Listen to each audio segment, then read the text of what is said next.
अस्सलाम वालेकुम जी। सावन भादों मौसम का आगाज़ हो चुका है और 15 जुलाई से 15 अगस्त का ये जो एक महीने का टाइम है, ये हमारे यहाँ हमारे मुल्क में शजरकारी के लिए सबसे बेहतर इसको तसव्वुर किया जाता है। उसकी वजह ये है कि वैसे तो आप चाहें तो पूरा साल पौधे लगा सकते हैं, लेकिन उनके बचने के चांसेस बहुत कम होते हैं और उसके मुकाबले में आजकल के मौसम में अगला एक महीना 15 जुलाई से 15 अगस्त के दरमियान जितने भी आप पौधे लगाएंगे, उनके चांसेस ज़्यादा हैं कि वो सर्वाइव कर जाएंगे और वो बड़े दरख्त बन जाएंगे। अब शजरकारी के हवाले से 2-3 बहुत छोटी-छोटी बातें हैं जो कि मैं आपसे शेयर करना चाह रहा हूँ और आपके गोशगुज़ार इसलिए करना चाहूँगा ताकि हम सब उनका ख्याल रख सकें।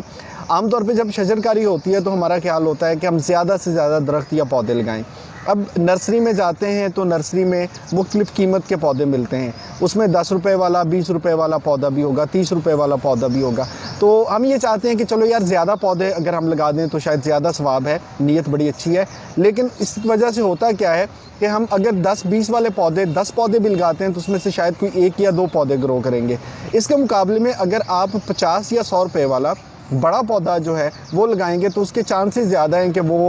ग्रो कर जाएगा। सो एक तो कोशिश करें कि क्वांटिटी का इतना ख्याल ना करें जी कि आपके 10 पौधे ही लगाने हैं, आप 1 या 2 बड़े पौधे लगा दें, वो सर्वाइव कर जाएंगे तो वो बेहतर होगा। और दूसरी अहम बात ये है कि जब भी हम पौधे लगाते हैं ना, तो पौधा लगाना एक काम है जिसके लिए आपको थोड़ी सी मेहनत करनी पड़ती है। पौधा लेके आते हैं, घड़ा खोदते हैं, उसमें पानी देते हैं और ज़मीन में उसको लगा देते हैं, लेकिन उसकी निगहदाश्त पूरा साल कौन करेगा, ये सबसे अहम काम है। मुझे याद है कि एक साहब जो थे उन्होंने मुख्तलिफ़ जगहों पे पानी वाले गर्मियों के मौसम में कूलर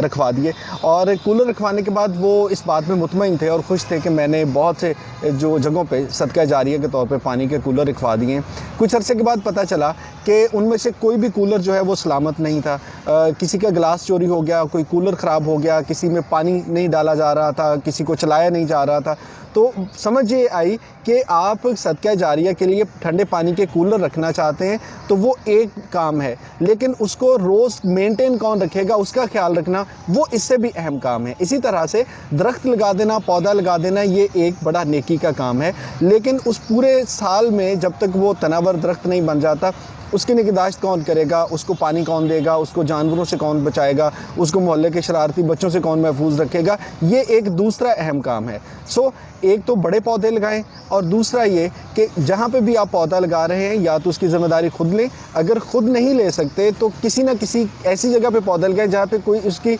ये ड्यूटी दे सके कि हम इसकी निगहदाश्त करेंगे, हम इसको पानी डालते रहेंगे, हम इसकी देखभाल करते रहेंगे, तो तब जाके वो पौधा किसी दौर में एक तनावर दरख्त बन सकेगा और फिर वो वक्त होगा कि जब आप आने वाली नस्लों के लिए एक अच्छा सदका जारिया छोड़ के जा सकते हैं। इस गुफ्तगू को दोस्तों के साथ शेयर ज़रूर कीजिएगा और कोशिश करें कि इस मौसम में अपने नाम का, अपने दोस्तों के नाम का, अपने घर वालों के नाम का, जिन जिन से आप प्यार करते हैं उनके नाम का कोई एक पौधा ज़रूर लगाएं।